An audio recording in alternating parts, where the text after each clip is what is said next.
На сегодняшнем видеоуроке мы разберемся, почему вы много выполняете упражнений для мышц живота, вы тренируетесь регулярно, вы потеете в процессе тренировок, но видимого результата нет. Мы разберемся, как должны включаться мышцы, какова последовательность включения для того, чтобы ваш живот стал плоским, а состояние внутренних органов лучше. Для начала ложимся на спину. Почувствуйте свое тело, как оно соприкасается с полом. Сравните ощущения затылка, плеч, внешней стороны рук, грудной клетки, лопаток, поясницы, ягодиц, задней поверхности бедер, пяток. И теперь, прижав поясницу, сгибаем ноги в коленях. Вспомним о правильном дыхании, когда включена поперечная мышца. Вспоминаем о том, что у нас есть поперечная мышца, самая первая, которая и должна подтягивать все внутренние органы. И при ее сокращении одна особенность – эта мышца не тренируется динамически. То есть это когда мы делаем сократили, расслабили, расслабили. Эта мышца тренируется в изометрическом режиме. Что это значит? Это значит, мы должны сократить мышцу. Пусть это даже будет маленький процент сокращения, 10, 15, 20, но мы должны удержать это сокращение. Если мы будем делать вдох, и у нас живот будет подниматься вверх, значит мы автоматически выключили эту мышцу. Какая основная ошибка? Что мы, выполняя вот самую простую, сейчас возьмем упражнение, скрутка, переходим в тот уровень, когда еще поперечная мышца может держать внутрибрюшное давление. Если мы будем переходить в каждой тренировке этот уровень, мы формируем такую нервно-мышечную цепочку, когда при увеличении внутрибрюшного давления поперечная мышца должна расслабиться, и, соответственно, все внутренние органы должны у нас поплыть. Поэтому наша задача делать упражнения до того уровня, пока мы можем удерживать свою поперечную мышцу включенной. И теперь я сейчас покажу на обычной скрутке, что это такое. Мы переплетаем пальцы рук, кладем их под затылок. Не спеша делаем вдох. На выдохе сокращаем мышцы тазового дна, подтягиваем поперечную мышцу максимально. И на выдохе я начинаю приподнимать корпус. Обратите внимание, вот здесь у меня еще мышцы поперечная держит. Я поднимаю выше, здесь я еще держу, но стоит мне поднять еще выше, я немножко добавлю движения, у меня поднимается животик. И у меня вот здесь все внутренние органы становятся доступными, то есть тело мягкое. При том, что сама прямая мышца живота тренируется, точки удаления, то есть мышца, к которой крепится, она тренируется, и косые мышцы частично тренируются, но у меня поднялся живот, значит поперечная мышца живота выключилась. И если я буду делать 5 повторов, 10, 20, я буду все время формировать этот навык. Как только внутрибрюшное давление увеличивается, я должна отключить поперечную мышцу. Еще разочек, обратите внимание. Мы делаем вдох, на выдохе сокращаем мышцы тазового дна, подтягиваем всю поперечную мышцу. Когда она сокращается, у нас ребра двигаются вниз, она вся сокращена. И начинаем включать прямую мышцу живота.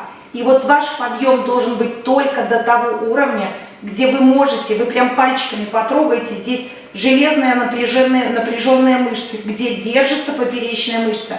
Не переходите этот уровень, потому что вы все время тренируете навык. Чуть больше внутрибрюшное давление, мышца выключить.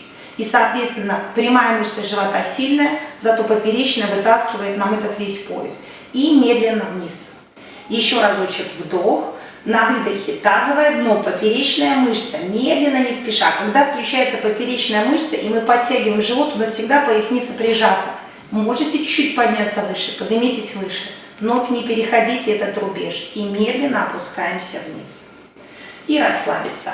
И теперь попробуем выполнить упражнение в положении сидя. У кого есть проблема с поясницей, не начинайте делать это упражнение, начните лучше с предыдущего. В этом упражнении очень важно, чтобы мы сохранили такую буквочку С. Мы попробуем на очень маленьком движении выполнить это упражнение. Мы опять кладем себе руки на поперечную мышцу живота, опускаем стопы на пол. Если это тяжело, можно просто выпрямить ноги. Единственное условие, что мы должны такой буквочкой С быть. Аккуратно ставим стопы, ставим руки себе на живот, делаем вдох. На выдохе мышцы тазового дна, подтягиваем, насколько это возможно, поперечную мышцу вниз и катимся только до крестца, вот до линии крестца. Чувствуем, можем удержать мышцы поперечные, вдохнули в ребра. Помним, что если мы вдохнем и у нас поднимется вверх живот, она уже выключится. Вдохнули в ребра. И на выдохе еще больше подтягивая поперечную мышцу, за счет этого возвращаемся назад. Еще разочек. Вдох.